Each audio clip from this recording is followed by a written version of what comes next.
I think when we think back to like the best moments of our life, moments of happiness or joy or contentment, we were not overwhelmed and busy and doing 50 things at the same time.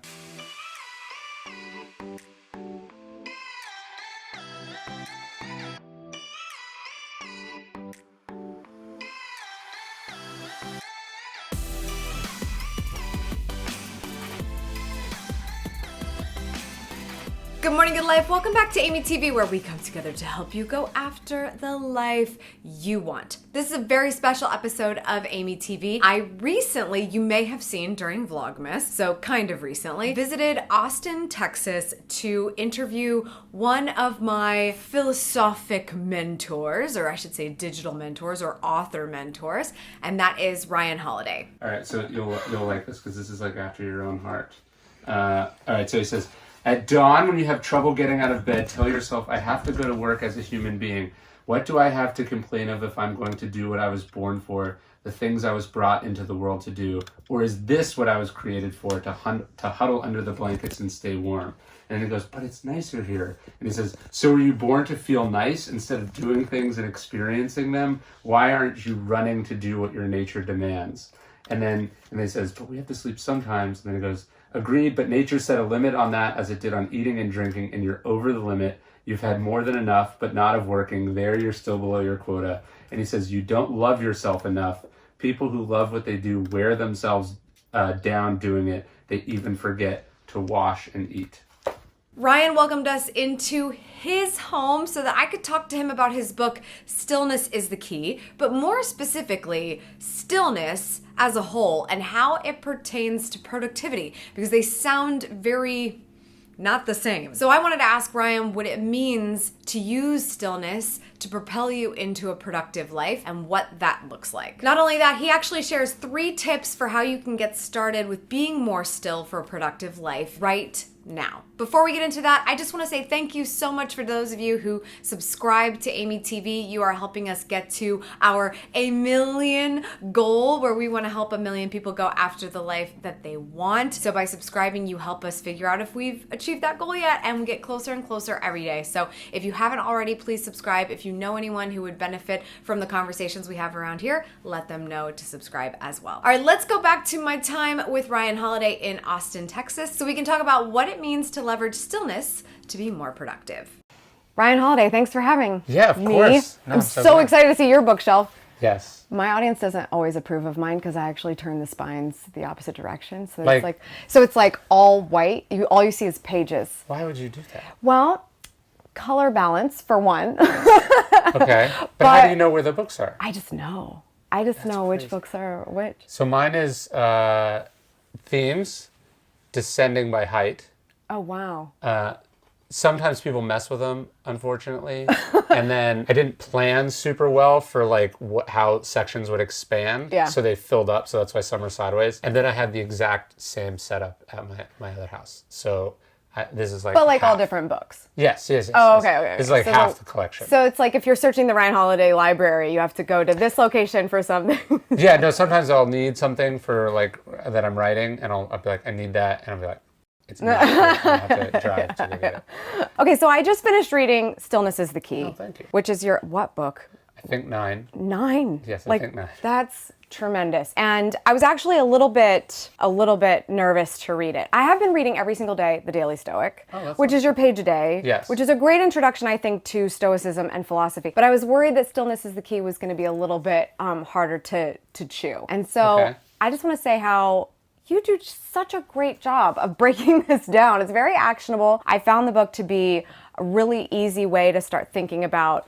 what does stillness actually mean instead of making big assumptions about it, and how does it play a role in how we think and how we are productive. So I want to congratulate you on that. Well, thank you. But I also want people to think about reading it. Yes. So think how so, can too. you convince people that stillness is something that plays a role in being more productive? Yeah, I think I say somewhere in the copy like stillness is the key to charging ahead. So I think when you hear that word stillness, you think like meditation, you think a silent retreat. Which, by the way, do you meditate? I don't. that like blows my mind because I was like, oh, he's got to be a meditator. He's doing all the things. And that's the assumption that we make about stillness, that it's this Right. sort of absence of activity. And I think there's that's certainly part of it, but like I'm interested more in the stillness of like Kennedy and the Missile Crisis, or the stillness of a baseball player stepping up to the plate. How do you slow everything down to do the really important thing that you're doing? So like my days are all about getting to a place of stillness so I can sit down and write, which to an ordinary person is me sitting down doing like just sitting at a chair, but I'm fully engaged and active and present, and that's like the thing I have to do. If it was trading stocks or editing videos or planning weddings, whatever it is, that thing I think is improved by bringing clarity and focus and concentration and sort of a singularity of purpose and like knowing what you're doing and why you're doing it and what you're doing it for. And then I would just say that's like the professional reason for doing it. But also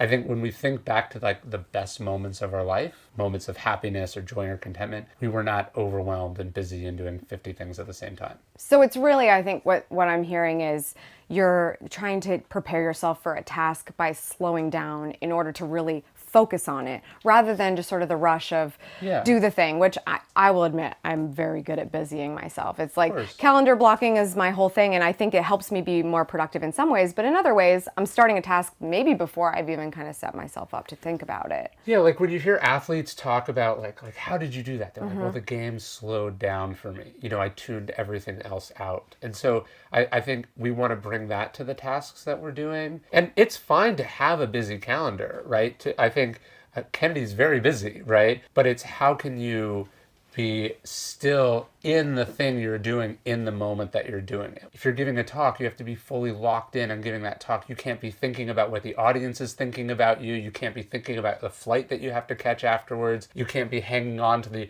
argument that you got with someone that morning. You have to be completely locked in on that task in front of you. And so meditation is a way to get there, but I think there's I think this is a more holistic way of thinking about life and what we're doing. And what's so interesting about this idea of stillness is that, yeah, sure, we know Buddha talked about stillness, but so did the Stoics, so did the Epicureans, so did the Christians, so does Hinduism and Confucianism. All the schools and religions talk about this in some form or another. It's really fun to find something in common with all of those things, especially in a world where we tend to look for differences. Yeah, of course. And I think if these totally independent schools came to the same idea independently, maybe there's something That's there. interesting. Okay, so instead of meditation, let's just find 3 ways that it sounds like somebody could get started today, being more productive, but also really just incorporating stillness or maybe even like mindfulness a little bit in what they do. Because I know you talk about so much about like sort of productivity advice, and that's sort of what I think about too. So this morning, I got up at 5:30, so still dark, still quiet.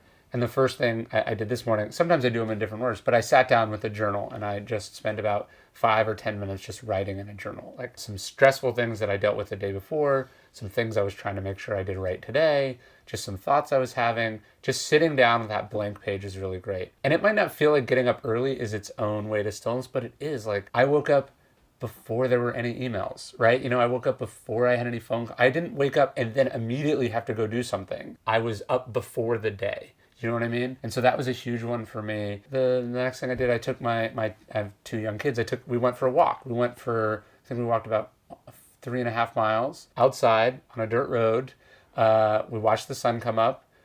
We just talked. I love that you're saying that because this is a perspective I can't bring to the table as a parent. And I think it sounds cool that instead of talking about maybe how playing different roles, whether you're a business owner or a stay-at-home mom and kids and not kids or whatever, we have all these different obstacles, right? And instead of considering them an obstacle, they're a part of your stillness practice. Yeah, your children. Absolutely, and like it's part of a productivity hack too. Like my kids do not sleep, so like I took them for an hour and 30 minutes while my wife slept in. Right, like so. Perfect. It was like she was up in the middle of the night. Good for her. I wasn't, and then she slept in. Right, yeah. So it's like I would have to be watching them anyway. Right. And so instead of quietly playing upstairs, we went for a walk. We watched the sun come up. And then the other sort of thing I have, because for me, it's all about winning the morning. I feel like if you win the morning, the rest is just extra. I feel like the further you go in the day, the more chances of things going wrong are. So you get it right in the morning, you're good. I don't use my phone for the first hour to 2 hours I'm awake. And I actually use an app. Do you know Spar? I know, I've heard of it. What is it? You do these challenges. So I started with a challenge where it was like, you can't check your phone for the first 30 minutes you're awake. Oh, wow. And it charges you $5 if you miss your check-in. So like if you have to be honest, but if you woke up and you checked it, you have to be like, all right, I failed. So I started that way, and now like I think today I did 2 hours, right? So that's awesome. I didn't touch the phone for the first 2 hours. So that was time to journal, walk, spend time with kids, have breakfast with family, and then do my first bit of writing for the day before I was sucked into email, before I was sucked into random text messages, before, alerts about this or that or calendar up. So for me, it's like, by, let's say I got up at 5:30, by like 8:30, like I'd kind of had a full day already. And then that doesn't mean I throw in the towel there, but it just means I can do whatever I want, however I want for the rest of the day. Right. If things are going to come into play, be curveballs, be like things that are just going to happen, like emails or emergencies, at least you've gotten your time in. I'm 100% on board with that. Yeah, no, and I think when people hear stillness, again, they think it must be like meditating. But I think stillness is more something that by the choices you make and the way you order your day and your life, you create room for stillness to kind of creep in. And so I'm feeling it on the walk when I notice the sun coming up. I feel it, sitting down to breakfast. I feel it as I'm writing at my computer. Like I'm feeling pockets of that throughout the day, rather than just having 10 minutes of quiet stillness in one, deliberate block. Love that. Such good tips about stillness. I hope you guys check it out. Also, by the way, I feel like this is such a good alignment talking about stillness and is the key and Good Morning, Good Life, my book. So thank you for contributing to my book, by the way. That was really great. I want you guys to go check out Stillness is the Key. I'm going to leave a link to it below. What else are you working on that people can go and check out? So Daily Stoic is a page a day of the book, but it's also a email a day and a video social media thing every day too. So you can check those out on YouTube, Instagram, and dailystoic.com. Awesome. I'll link to that. Thanks so much for having me. Yeah, of course. So much wisdom to glean from that. I hope that you enjoyed it as much as I did being able to participate in it. It's not only just an amazing opportunity for me to meet somebody who I truly admire the work of, but to be able to connect you to him and for you to hear all of the amazing things that he has to share about how you can leverage stillness. And even though it sounds counterintuitive, is so helpful to our lives. That was really the most special part for me. So I would love to hear what your favorite part was or your biggest aha moment was. Share that in the comments down below. If you want to hear more from Ryan, we actually also sat down for my podcast, Detail Therapy. His episode comes out tomorrow if you're watching this in real time. We will link to that in the description below, so I highly recommend you check that out. And don't forget to pick up a copy of Stillness is the Key. I really mean it when I say like, oh man, this book's probably gonna be too like meditative and hard to actually implement in real life. I was completely wrong and highly recommend this read if you have not picked it up already. We will also link to that in the description below. That's all for today. Thank you so much for tuning in. I appreciate it as always. Make sure you subscribe for good vibes, kiss the ones you love, and go after the life you want. Cheers. Hey, are you struggling to find time for the things you love? Feel like you're constantly on the go, but taking care of everyone else first? You are not alone, and you deserve so much more. Not only are you capable of taking on this challenge, you already have all the tools it takes to make it happen. That resourcefulness is all you need to get activated by your new daily mantra. Good morning, good life. It's my new book, and it launches on Amazon on December 10th. More details at goodmorninggoodlife.com. How to be more productive? By staying still. Whoa, what a title. Oh my god, it's so loud outside. Transition.